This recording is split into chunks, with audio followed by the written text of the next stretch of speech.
d'arrêter, elle va arrêter. Bonsoir à tous. Pardon, je peux parler. Je suis au travail. Je peux parler. Tata Maureen au travail, pardon, s'il vous plaît, en prix, pardon. Je suis déjà venue, je suis descendue, je viens, je Tata descends. Maureen, pardon, t'écoutes, tata. En plus, c'était ta copine, Bonsoir, mon bébé. Bonsoir, ma tata. Bonsoir. Vraiment, tous les jours, j'écoute les choses sur TikTok et sur Facebook. Mais ce que j'ai écouté ce matin, Vanessa, j'étais dans le direct là. Je vous ai vu, j'ai vu tout le monde dans le direct là.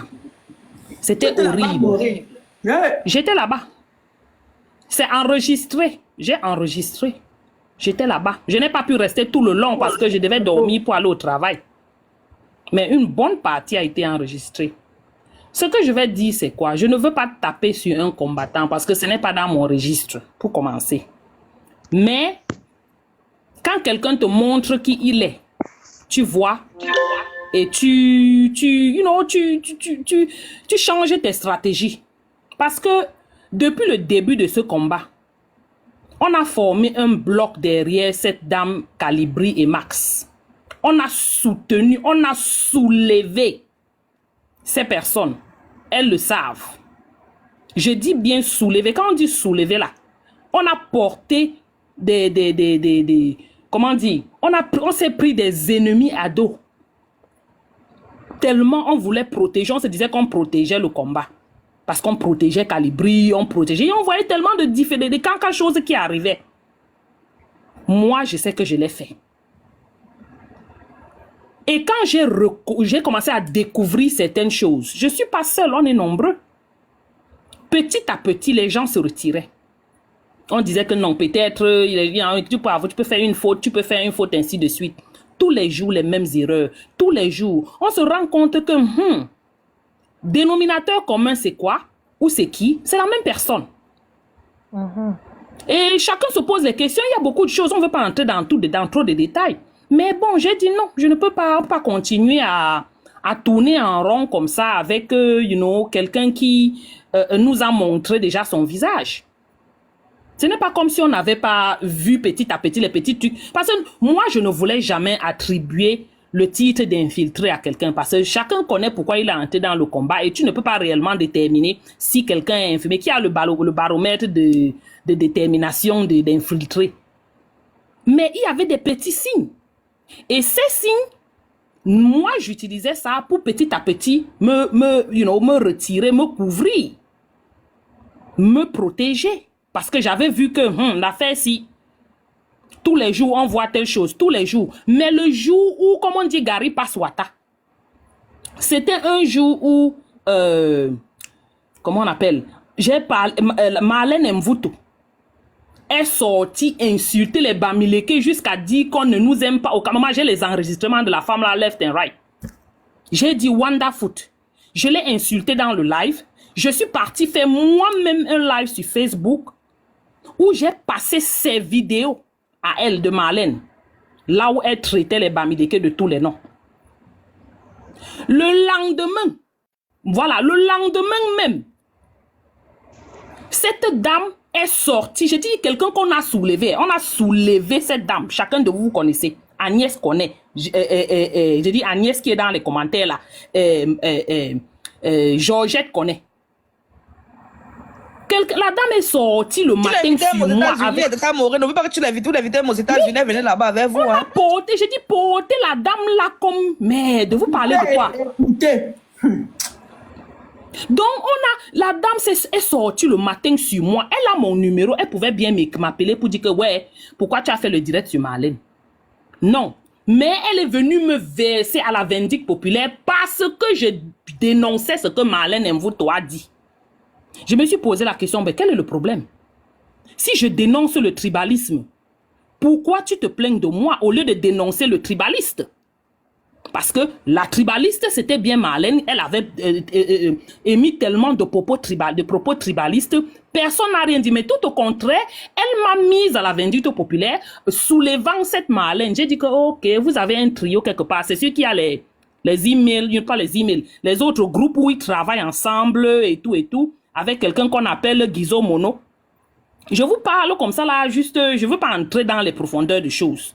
Je me suis dit que, oh, ok, maintenant je vois, c'est très clair pour moi. C'était clair un petit à petit. Tu vois, vous, quand tu deviens aveugle, tu ne deviens pas aveugle brutalement. C'est un peu. Donc voilà là où la goutte d'eau a débordé. C'était fini dans ses yeux. Le tabac, c'était fini. Voilà. J'ai dit, c'est bon. Attends, Maman, elle mange chez moi. les médicaments pour vous prendre avec elle. Je pense que si la Maman, peut-être, tu peux voir comme ça là, quand on était dans la bouteille, quand vous avez mis enfermé comme ça là. Parce que je me suis retirée. Oui, c'est pour ça que tout le monde l'a abandonné. Le Ngrimba est fini. Mais, oui, mais tous les jours, dans ces directs, elle ne manquait pas. Tous les jours dans ces directs, elle ne manquait pas de nous insulter. Nous qui avions été avec elle, nous qui l'avions supportée, on n'a jamais rien dit. Pas parce qu'on ne voit pas, pas parce qu'on ne connaît pas parler. Pas parce qu'on n'a pas, on n'est pas aussi debout. Nous sommes les femmes debout. On pouvait bien répondre, mais on a dit que non, ce n'est pas notre... moi, ça ne me regarde pas, ça ne me concerne pas, c'est pas mon registre, quoi. Je vais laisser, ils vont faire ce qu'ils ont à faire. J'ai mon goal, j'ai mon but, mon objectif. Et c'est là où je pars. Plusieurs fois, elle a fait les directs sur chacune de nous. J'ai dit qui était avec elle. On a été avec cette femme. Tous les jours, elle fait les directs. Et pour pousser qu'on parle, elle parle en parabole. On connaît de qui elle parle. Des moments, elle prend même le nom de l'autre. Josiane, elle a porté Josiane, mettre en plein direct. Laver Josiane, rincer, sécher. J'ai dit, mais mon frère, on est ici, tu ne peux pas lui parler, tu ne peux pas l'appeler. C'est elle qui t'a aidé à vendre tes produits. Tu peux bien la contacter, lui dire que, hey, Jo, ce que tu as fait là, mais pourquoi tu viens toujours sur Facebook gérer les situations? C'est une façon de dire que on a vu tout ça là depuis.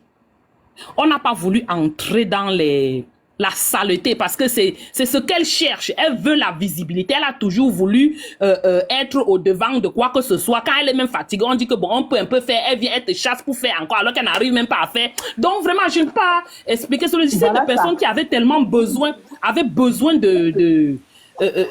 ou c'est se faire voir, ou c'est la reconnaissance, ou bien je ne sais pas quoi, ou bien c'est seulement la misère. I don't know. Je ne veux pas entrer dans les insultes parce que ce n'est pas vraiment, c'est pas ce que je veux. Chacun s'est retiré. Regardez bien. Vous ne cotisez plus, c'est pour ça qu'elle a la haine. Mais qu'elle dépose mon président très vite dans sa bouche. Tu as tout compris, voilà. Effectivement, c'est pour ça. Nous, on travaille notre argent, c'est pour nous et notre famille. Oui. On a tellement acheté des bijoux. On a tellement fait, on s'est tellement entraidé. Ce n'est pas par obligation, c'était par amour. C'était parce qu'on se disait qu'on était en famille. Voilà. On était en famille, on fait des choses. Et elle a tout fait pour les maisons tu des femmes. Tu méprises quelqu'un comme si la personne mange chez toi, comme si quelqu'un te demande un jour quelque chose. Non. Ce n'est pas obligé, chacun se retire. Parce que regardez bien tout autour, depuis qu'on a commencé, dites-moi avec qui elle est encore. Tout le monde tout autour, chacun a eu les problèmes avec elle. Et je vous dis, nous, on s'est pris des ennemis à dos. Agnès Lenji est là, elle peut vous dire, parce qu'elle était là, elle a tout vu. Pour la supporter. Donc, ce qu'elle est en train de faire, ce qui me fait sortir maintenant, c'est parce que j'ai écouté ce direct ce matin, et j'ai dit, waouh! Elle a toujours eu à dénigrer ce professeur Maurice Kamto. Ce n'est pas aujourd'hui. Comme quelqu'un l'a dit un peu en avance. Oui. Elle a commencé à lancer le sabotage de cagnotte, lancer ainsi de suite, ainsi de suite. On voit, on dit que, qui te regarde même, tu as perdu de vitesse. Personne ne te gère. Celui qui va cotiser, va cotiser. Nos agents qu'on donnait ici, tu prenais, tu nous insultais. On prend ça, on va mettre dans la cagnotte. Morane, je m'arrête de dire quelque chose, après je descends, parce que ça fait déjà 3 fois qu'on me descend ici, et ils vont manger horreur de ça. Mais c'est pas un souci.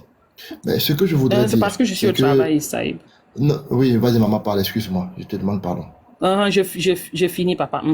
Je suis en train de chuter. C'est juste pour dire que je ne pense pas qu'on devrait s'attarder sur elle. On lui dit son vrai nom pour lui dire que maman, on a compris que tu es là.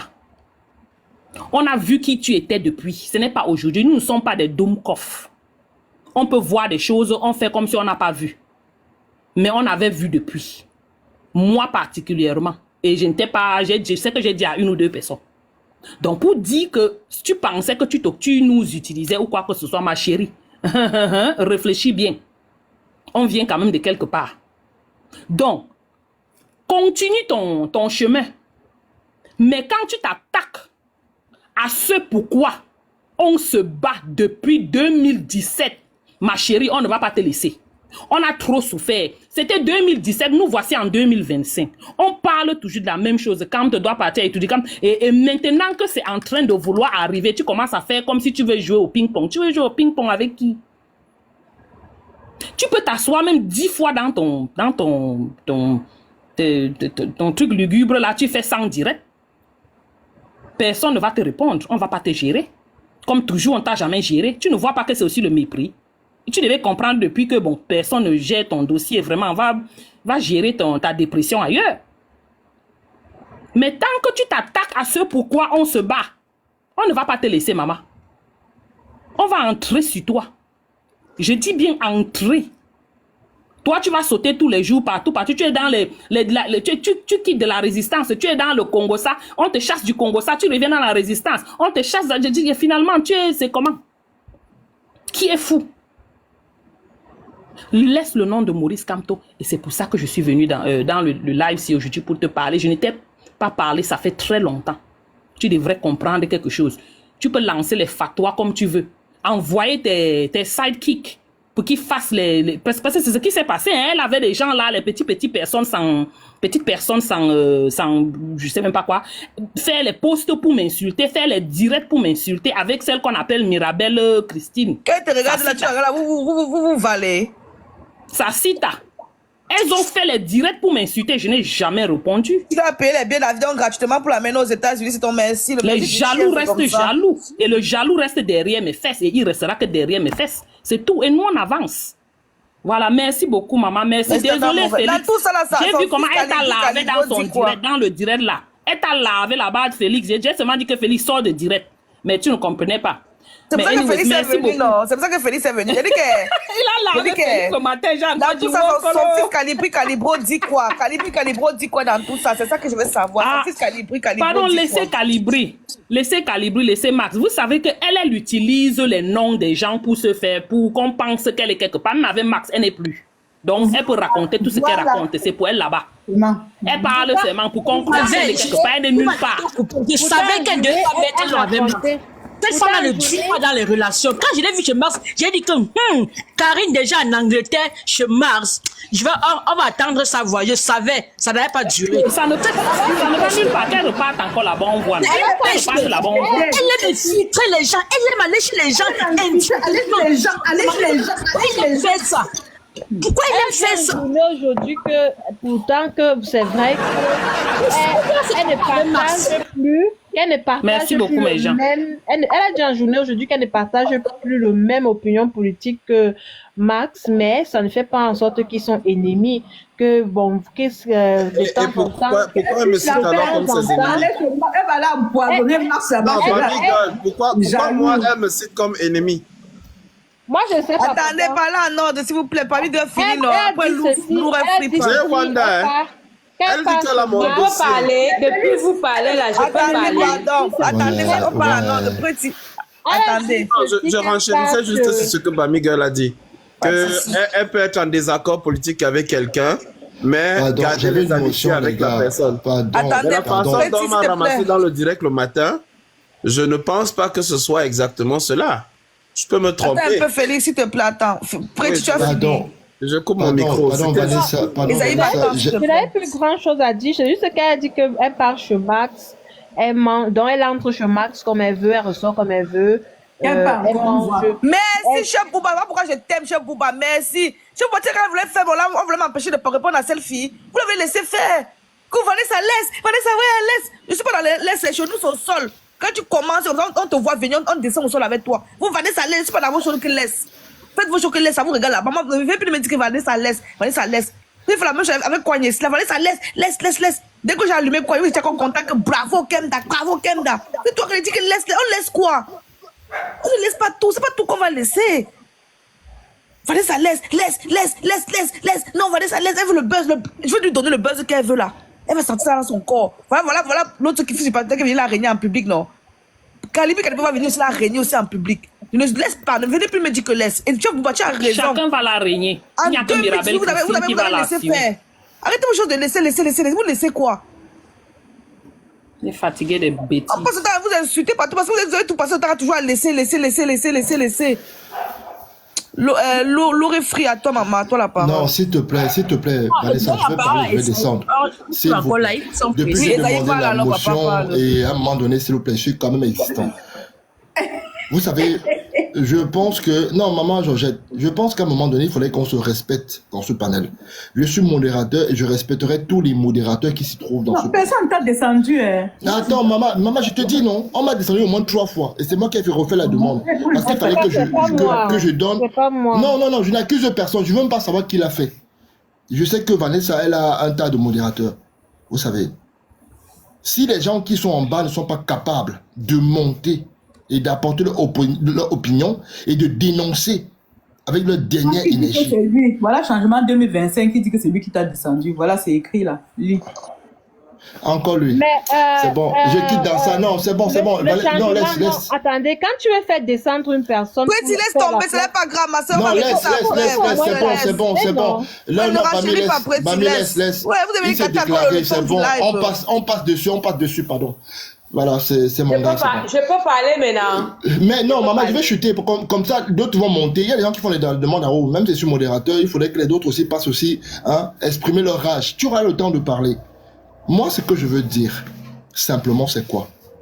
C'est qu'à un moment donné, arrêtez de prendre les Camerounais pour des cons. Ceux qui ont appris le diviser pour mieux régner là, qui sont allés diviser des divisions qui étaient là pour un changement radical au Cameroun, qu'un système disparaisse. Et je parle bien sûr d'Arrache-Clou, je vais l'appeler ainsi. Cette dame on l'a traitée d'intelligente. Pour moi, elle n'est pas intelligente. Elle est juste maligne. Et le malin est directement lié au diable. Parce que le malin recherche son propre intérêt avant toute chose. Mais il faut savoir que aujourd'hui, nous sommes en 2018. Ma chère Karine Arrache-Clou, je te le dis. Ce que tu as commencé là, j'espère seulement que tu seras capable de gérer ça là. Parce que il faut assumer chaque propos que tu tiens. Et nous sommes là pour te faire barrage, que tu le veuilles ou non là. Et sache-le bien, on risque de te faire fuir TikTok. Tu dis que tu sais faire des lives sur les combattants, non? Maman, ouvre tes lives. Et nous là, Camerounais là, 2025 là, même ton nom là. Même si maman, j'achète qu'elle tente sur le banc, j'ai le temps. Ton nom là, Karine Bichor, Arrache-Clou là, on va détruire ce nom là. Ce n'est pas de toi qu'il s'agit, on va détruire ce nom-là. Parce que ce président-là, tout ce qu'on a fait dans ce pays-là, on n'a jamais fait ça à un candidat. Sauf peut-être en 92, avec M. Lin Jones Fondi qui a dû s'aligner. Parce qu'il a compris qu'il fallait qu'il aille manger.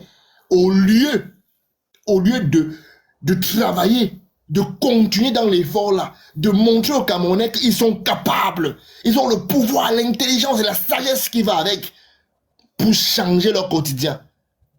Donc, mademoiselle ou madame, ou je m'en fous, respectez les Camerounais et respectez le professeur émérite Maurice Kamto. Ce monsieur, quand vous l'entendez parler, c'est un monsieur que son cœur, son humanisme est au-delà de ce que vous ne pouvez imaginer.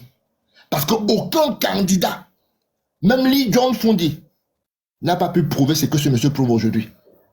Donc faites très attention.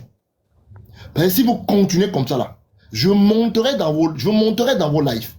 Si vous me permettez de monter, je vous clasher. Je vous la demande, elle a refusé de me prendre des aïbles, la peur. J'ai dit que tu as 2 coups, fais-moi monter. Elle a refusé. Que je les fraye. Elle a dit quoi après tu... Tu vas venir avec le nom Mamie Mboma. Tu dis Mamie Mboma. Laisse-moi prends ma demande. Regarde l'autre là. Tu portes pour aller où? Toi, tu oh, je suis là, je la menace. Tu la menaces. Le Cameroun va mal. Ouais. Et vous savez très bien qu'il n'y a pas un seul candidat qui est au-delà de l'honorable. Parce que moi, quand on doit appeler honorable, inestimable. Et Saïd, s'il te plaît, pardon, laissons un peu parler Japap. Elle connaissait. Oui, en plus, il y a une femme qui veut monter, là, il veut prendre ta place, s'il te plaît. Ok, non, moi je vais dire, non, pardon, laisse-moi prendre l'ascenseur et descendre tranquillement, pardon. Ok, ma C'est moi personne. qui ai demandé de parler et descendre. Laissons parler Japap, d'accord. Voilà, c'est ce que j'avais à dire, même si je n'ai pas terminé, il laisse la place à quelqu'un d'autre. Merci bien. Ah, merci mon frère, merci. Tu peux remonter quelque part. S'il te plaît, maman. Viviane va monter à ta place, Esaïe. Je prends ta place, pardon. Bonsoir. Bonsoir, Japa, maman. Vous parlez de la femme si. Maureen vient de parler là. Nous étions avec Maureen, avec la femme si. Vous savez, le problème de la femme si, c'est la frustration. Elle est tellement frustrée. Au fait, son problème, c'est qu'elle veut que Maurice Kamto sorte, dit que Sandy, je ne sais pas ce qu'elle discute avec Sandy de Boston. Je ne sais pas ce qui se passe entre eux. On dit son niveau.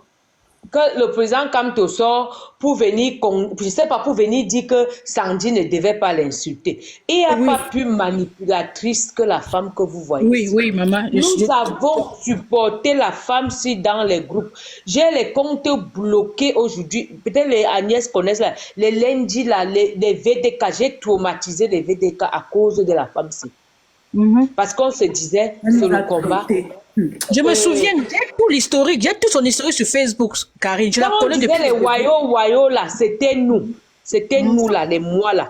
Parce que pour moi, dans le combat, il n'était pas question de tribalisme. Tous les Sylviane aussi. Et aujourd'hui, même Sylviane. On était ensemble, les Sylviane, les Maurice, on était les Josiane. On était que. Sylviane a défendu Mordicus.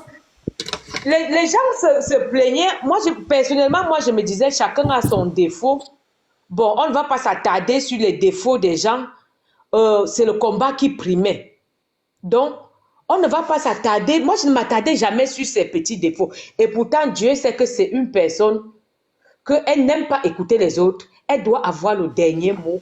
Donc, il n'y a que elle. Mais moi, je prenais ça dans le sens que, bon, un leader, quelqu'un qui est devant, il y a des décisions à prendre. J'ai commencé à changer. Le jour que j'ai dit halte, c'est le jour de Marlène Mvuto. Vous êtes là, vous accusez Calibri. Hein? Moi, j'aime beaucoup Calibri. Si Calibri ne sort pas de sa bouche, lui-même dit quelque chose qui va me convaincre. Parce que je connais le degré de manipulation de cette femme. Elle s'accroche à Calibri parce que, bon, elle sait qu'il y a quand même une bande de personnes qui l'aiment. Donc, quand elle va dire qu'elle est avec Calibri, les gens vont penser que Calibri est vraiment avec elle. Vous savez, les hommes ne sont pas comme les femmes. Que quand ça ne va pas, ils viennent, ils balancent ça comme ça là. Non. Cette femme, tout ce qui s'est passé dans le combat, ça dit que les guerres là, les divisions là, c'est la même personne. Cogner les têtes, tu vois, Karine. Vous savez, elle se nourrit de flash. Comme vous voyez, elle insulte Maurice Kamto là. C'est quelqu'un qui n'a plus de visibilité. Elle avait commencé sur la Twins. Elle avait commencé sur la Twins, juste à ce que... Maman,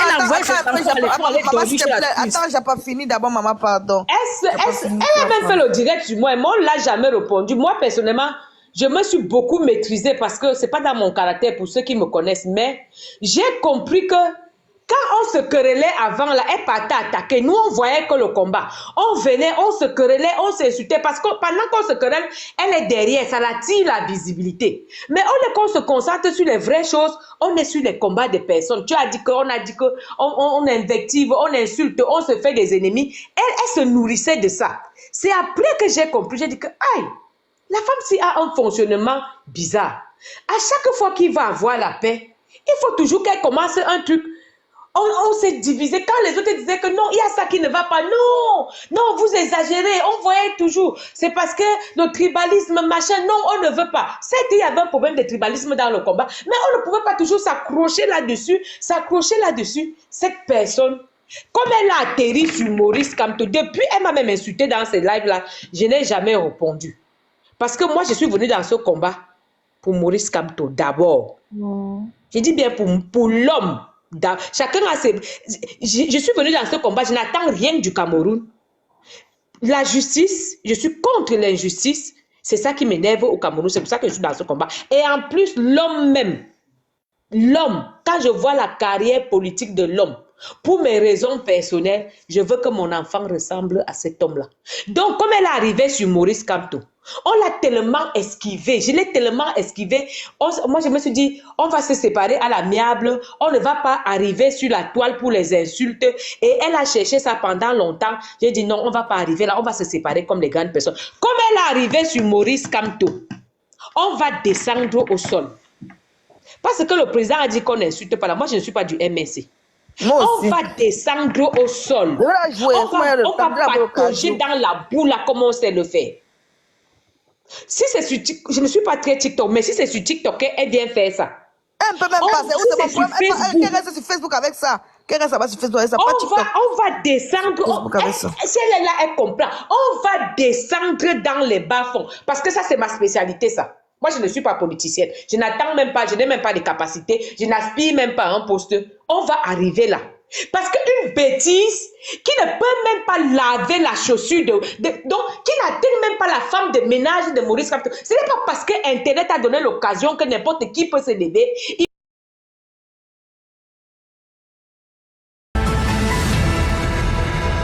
Welcome back to Inside Sources. Today we are opening the show with a quick discussion on what it is that is happening across the world because of the policies of Mr. Donald Trump, the new president of the United States. To join me in that conversation, I have from Boston, United States, the Walter G. Mueda Professor of Social Ethics and the Director of the African Center of Boston University. I'd like to welcome back to Inside Sources Professor Nimi Wariboko.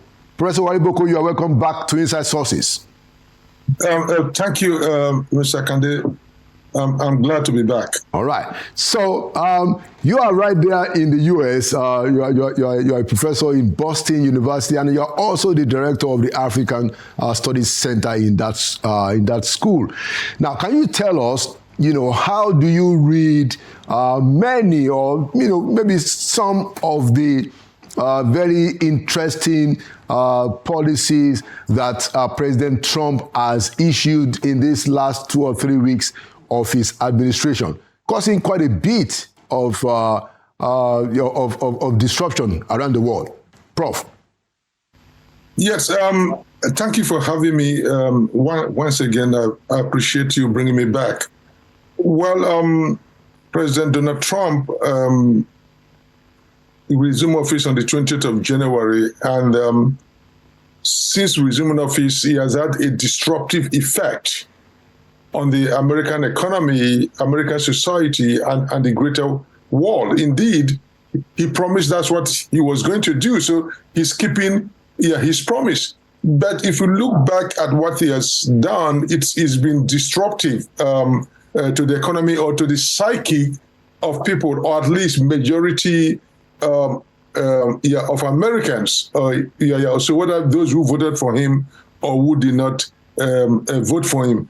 And some of these policies that he has put in place is scary, at least to a certain group of people. Let us look at this drastic immigration policy. Yes, we have to give to him that he's maintaining law and order or implementing the laws on the book as he promised. But he's doing that without mercy, and that is the part that concerns people. Is doing that without any issue of mercy. He claims to be a Christian. The evangelical Christians support him, but he's implementing his immigration policy, especially the deportation, the forceful deportation side, without compassion, right? And then that policy is done with spectacle, right? Because if you look at it, even in his first time, Obama, when he was in power, deported many more people than Trump. And then even Trump's first time, he deported people. But now he has not deported that many, but he has decided to create a spectacle, asking the immigration officer, ICE, to go there with cameras or so, just to have this fear, generate this fear in the populace, especially those without legal papers, or what you may call illegal immigrants or paperless immigrants. So there is this fear and spectacle, and that is not probably the right way to go about it. But what is much more concerning for others who have followed the career of Donald Trump and what he has done, and the implicit meaning of his "Let's Make America Great," are concerned that he is following the script of what in America today we call the Great Replacement Theory. It was talked much about during the campaign and even before on Fox News that Americans of color, that is brown and black skinned people, are going to overtake whites in population and in other things. So one way people interpret this, whether they're right or wrong, given that background and that theory, that Mr. Trump, the president, is deporting people who are mainly from the brown and black communities, so that demographic transition, that demographic takeover is not going to happen. So people see that way. It's not just a matter of law and order, but it's also a question of trying to keep certain balance of the population. Because experts are saying that in a matter of few years or 10 years or so, that non-whites are going to outnumber whites, and whites will be in the minority. And so this is seen as a desperate attempt for him to stop that trend. Whether that is what he has in his mind or not, one cannot tell. But one can interpret his action, and from his utterances in the past, we could see why people would attribute this kind of inclination to him. So that's on immigration. On the issue of tariff, as we are seeing, he's not paying attention to the economic effects or the possible economic effects of those tariffs, or the disruption in the global trade and payment system that will happen. Right. So one sees that as also his way of disrupting the system, or maybe he takes himself as a great negotiator. Maybe that is his opening gambit, right? But it's very disruptive. We saw how Canadian Prime Minister reacted to it, and we see what the Chinese are doing. And then you ask yourself, where is it getting its economic theories from? The only thing that came to my mind is what John Maynard Keynes said in his 1936 book, General Employment. He said there are some practical men in office who think they're not influenced by anybody, but they're actually being influenced by some defunct economists, and that they're beholden to some scribbler of a few years ago. So we see that in some of the economic policies that Trump is putting forward, for which many good economists has refused to accept, it may be that with all his good intention, he might be brilliant on old ideas. And that is what maybe this frenzy about tariff, which eventually is going to raise the price of goods in America, and he has promised to lower inflation, but the party is going, at least for now, does not seem to support his campaign promise that is going to lower inflation. Then on a third part, just about 2 days ago or so, he came out when the Prime Minister of Israel was visiting him, Netanyahu. He said that America was going to take over Gaza. And that was shocking to many people. And yesterday, his officials have been trying to walk that back. So they mean Wednesday, they're trying to walk that back. He made that comment on Tuesday or so, and by yesterday, some of his officials are walking the comment back.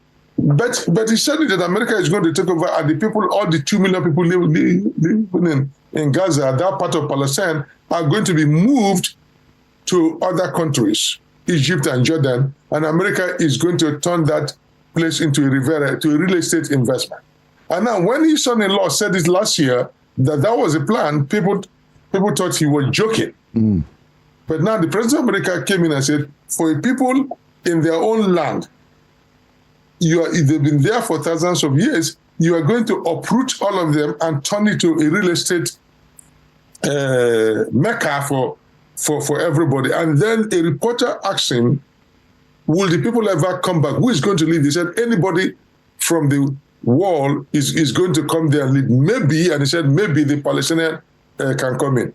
And that he would send American troops to guard the place and to make it happen and put American investment. Now, if that is not disruptive, what else is disruptive in the global arrangement? But this was a president that in his campaign, he said, he's not going to get America into a new war. It's going to be America for America, right? But what he's saying is going to put American troops on the ground.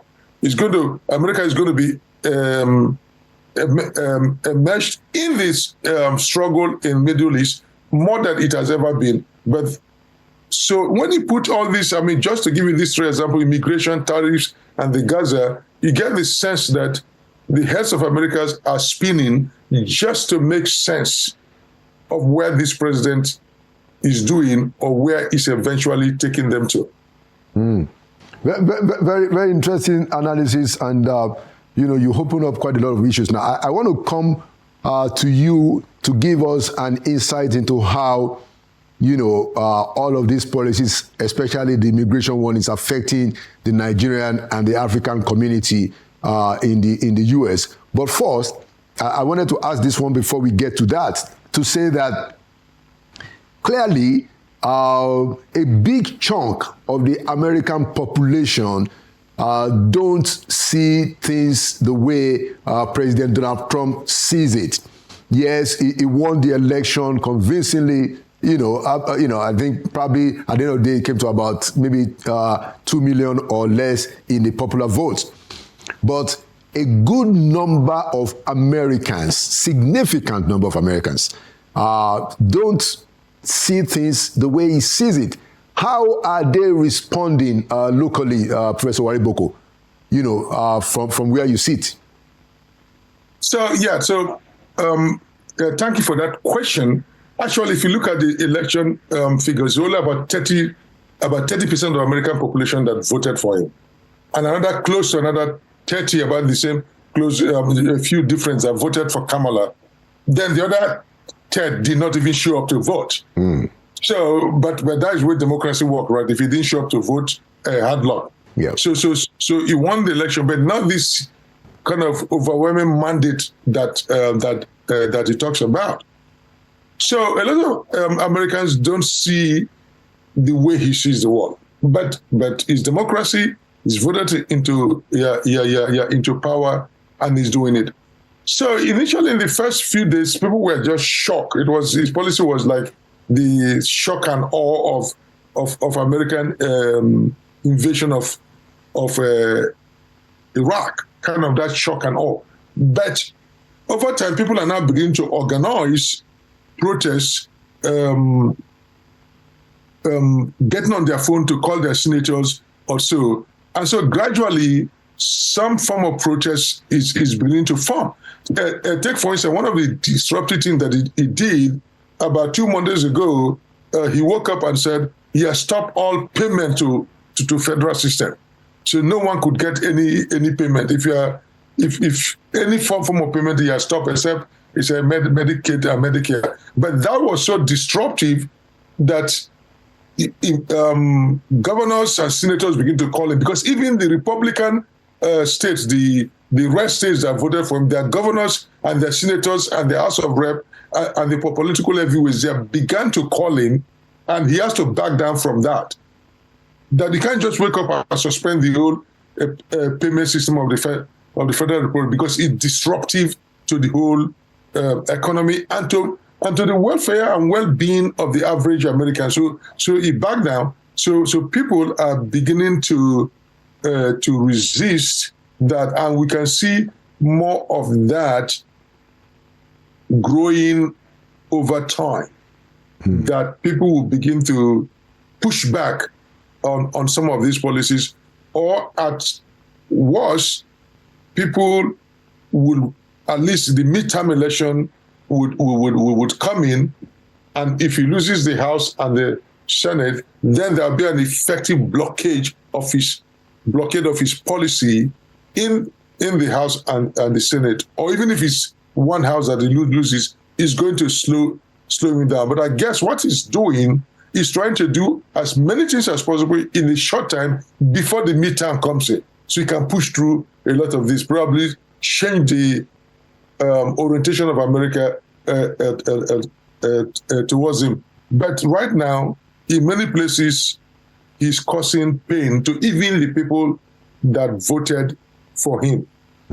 Interesting. So it's good that you actually mentioned the midterm elections that's going to be coming in less than 2 years. I understand that even in Iowa, already where a Senate seat became vacant when the Republican holder went to become the lieutenant governor of Iowa, that it was, and where actually Mr. Donald Trump won the election in November, that the Republicans have lost that seat. That seems to be one of the pushback in the American society itself. And of course, the judge that is, handling the case of the citizenship birthright, who said that he couldn't even imagine that a lawyer can put up such a case. My point, just before we now come to Africans and Nigerians, is that it seems that Mr. President Donald Trump is not going to have it easy with some of these his rather outlandish ideas. Do you get that sense that, as much as hard as it tries, that there is going to be a sufficient institutional resistance, from America? Do you get that sense, Prof? Yeah, I get that sense, but mixed with some ambiguity, right? So my belief and what I know is that the institutions, the democratic institutions of America is going to resist him.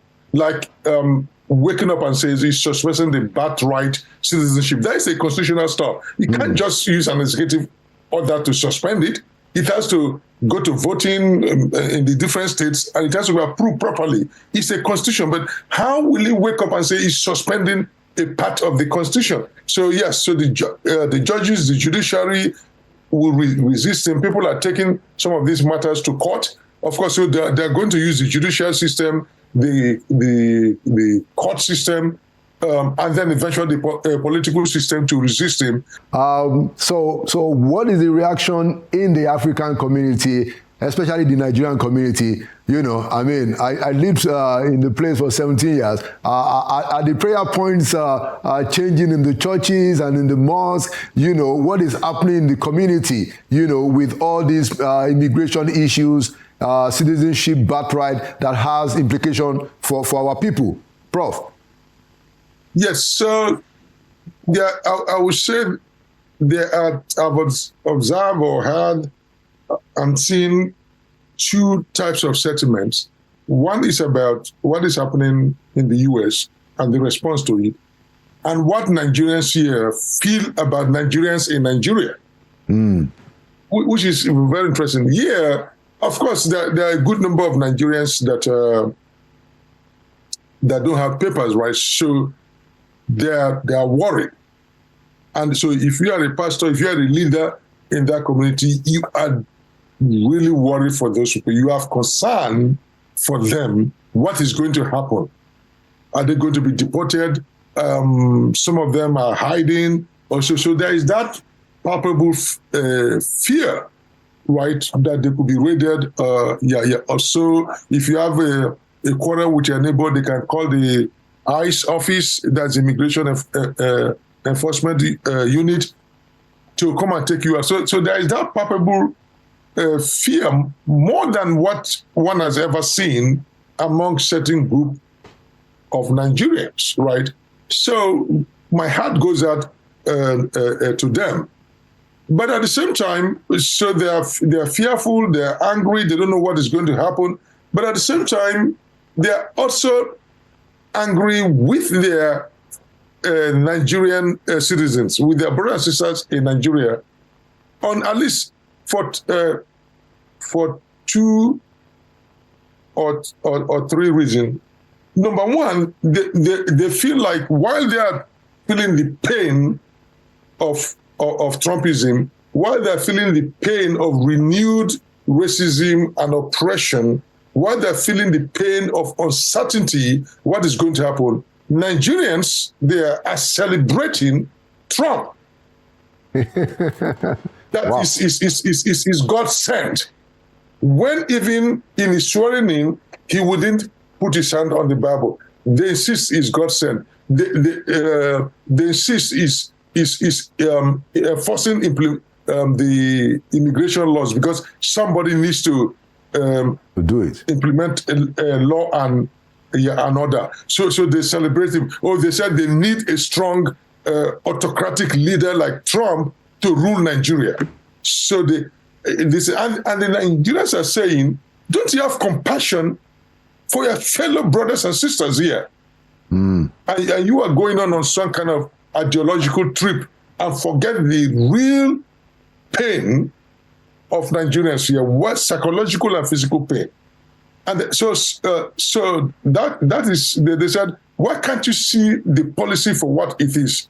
That at the end of the day, if this great replacement theory holds, then your brothers and sisters are going to be sent back home. Do you have jobs to absorb them?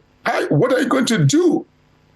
Because even those with legal papers and have acquired U.S. citizens could still be in jeopardy, right? So if he wants to change birthright law, that if you're born here, you're an American, if he changes that, how far will that go? Will he also change the fact that if you have a green card, you can no more, they are not going to allow you to be a citizen, so you cannot vote, and therefore you hang on the balance, or you something precarious, or he revokes your green card, or revokes even your citizenship, right? So they feel that Nigerians in their social media and their commentary are just not aware of what Nigerians and Africans are going through. And they said, even if you don't like us, people in the US send billions of dollars home every year, cumulatively, to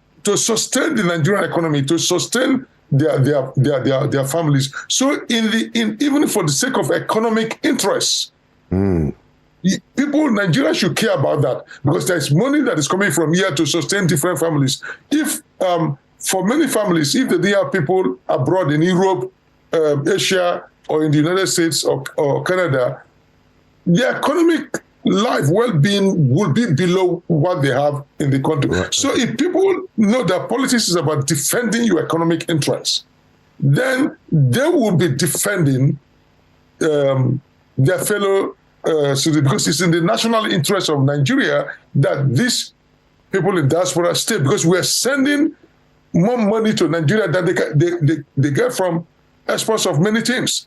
And so why would even the government not say? I talked to a top government official in one of the states, and it was in support of Trump. I said, look, you can support him on your Christian feelings, or so I don't have a problem. But as a government official, you are supposed to look after the economic interests of Nigerians and Nigerians abroad. So if anywhere in the world somebody's coming with a policy that ultimately is going to affect Nigerian economy, then you should frontline that, stage that as something to be defended. Okay, thank you so much, Professor Nimi Wariboko Mweda, Professor of Social Ethics and Director of African Studies Center in the University of Boston. Thank you for coming to Inside Sources, and thank you for your insights. Yes, thank you, sir. All right. Thank you for having me. All right.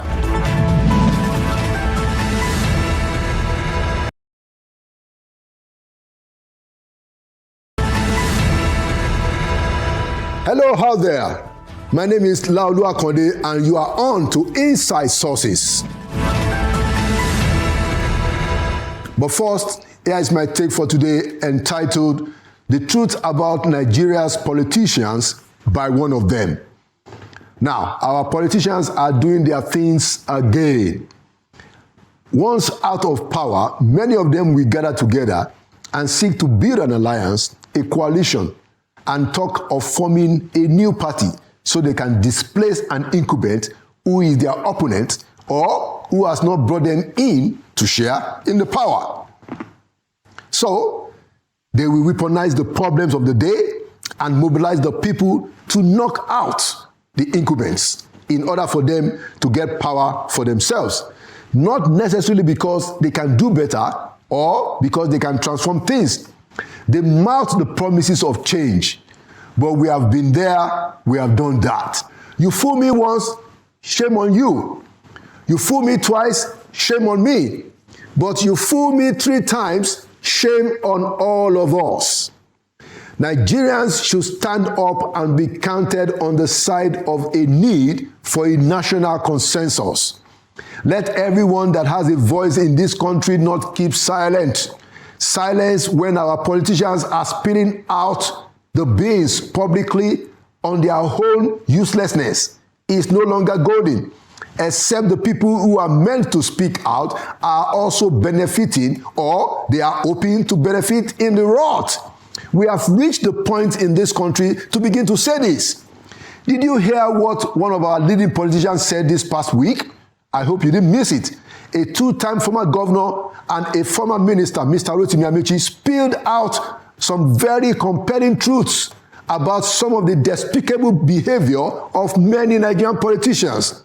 He said that politicians get away with murder.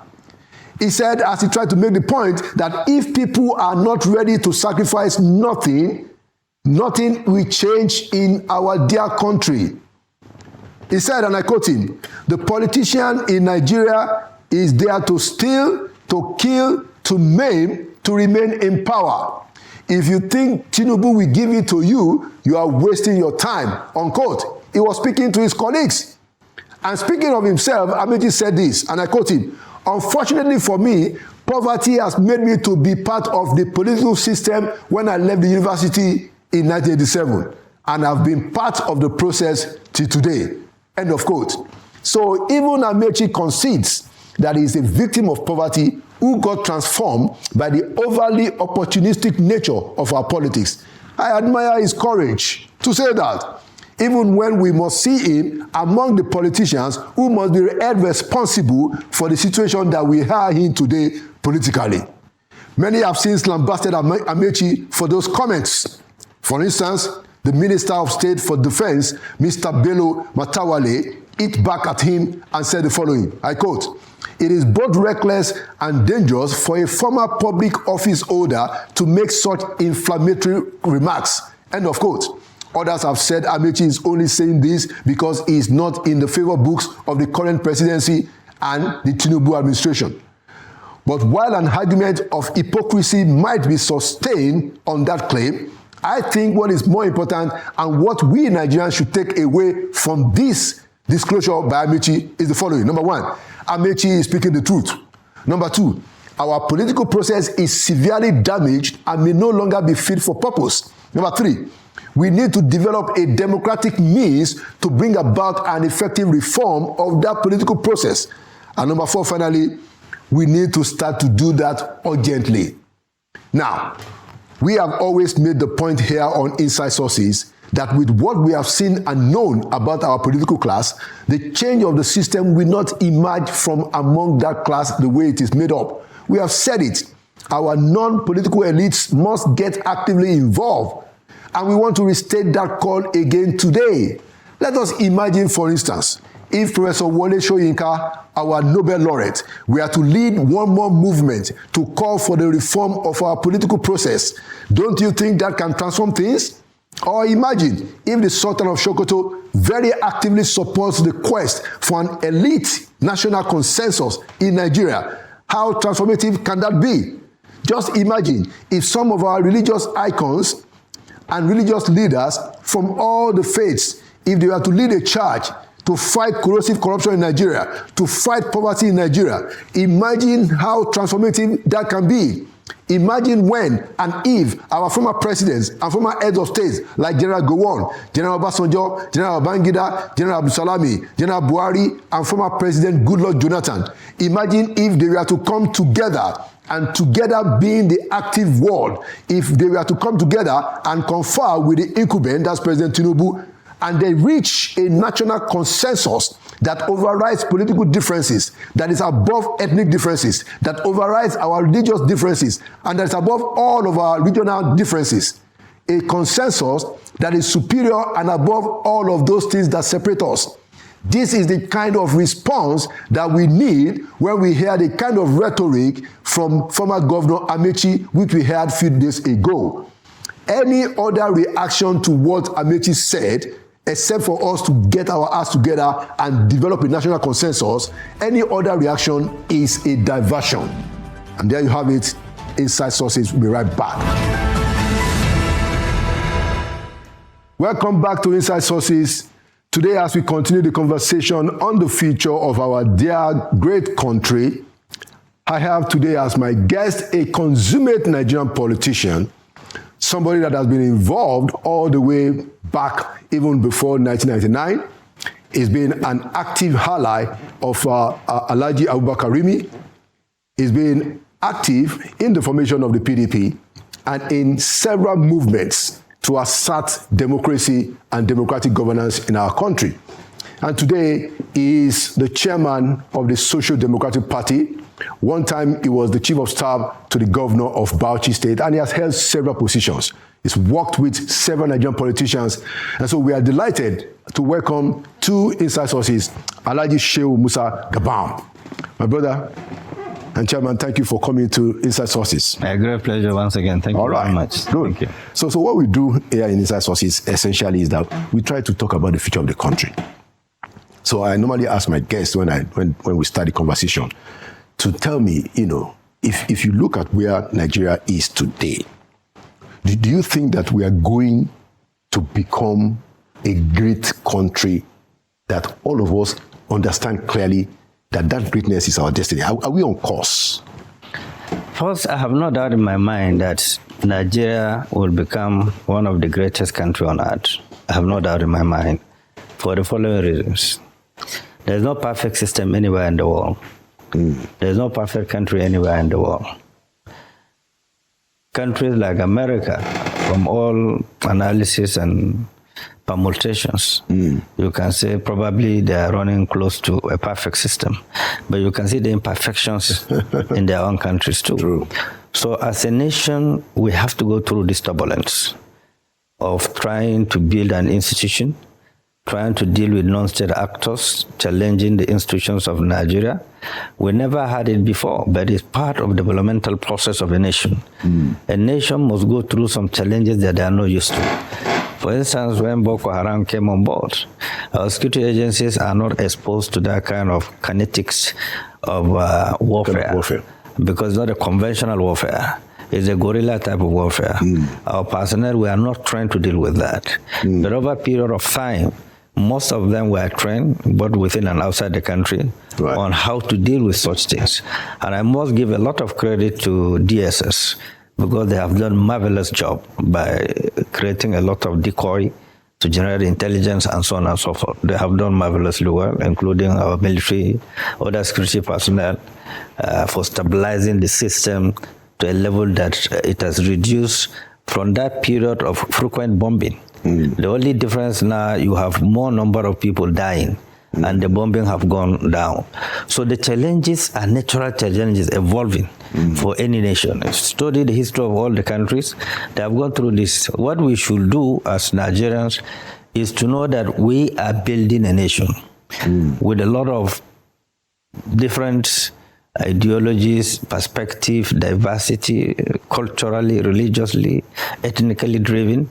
So it's a bit more complicated, because the founding fathers of the country did everything to unite as a force to get us an independence. Subsequent generations tried, but unfortunately, our generations those that brought us where we are today are from 50 to 60 years that brought us where we are today. Because we lost grip of building an institution to a personalization of government resources and of power, excessive power, and then becoming emperor when they're elected, assuming that the resources of the state is their own pocket. And that's why you will hear governors saying that I gave you my own money. So these are the keys that are eating deep, that is leading to sycophancy, because sycophancy gave birth to corruption. Anywhere you have a president or a governor who is not listening to sycophants, you'll find most of them have succeeded. If you take the history of Shagari regime, I could virtually remember most of the Shagari ministers, because they are quality people, they are trained, they are patriotic, and they have grab of situation from their communities to the national level. But classically today, you'll find out that they detached between the governors in the states, local government, communities. There's no communication. You hardly get someone from a community that will have access to even call a local government chairman, because they are feeling that they are emperors or the calls are a nuisance. But they fail to understand that every information is power. When information gets across to you, your responsibility is to dissect that information, whether it's valid or is not valid, and then the one that needs to be converted as a security threat to be handled, it should be handled. But today, most of the elected people, their constituency have no access to them. So this gap, this deficit is very, very massive. Unless we work towards it, our generation will have a lot of questions to answer. Because we have traveled around the world, we have seen the best infrastructures in terms of healthcare, in terms of education, and so on and so forth. So largely where we are today is simply because we derail from the principles of building a nation to a principle of building self and family and friends. So basically this, but we'll overcome it. I'm very confident that Nigerians have capacity to do it. Those who drove Nigeria, we look at their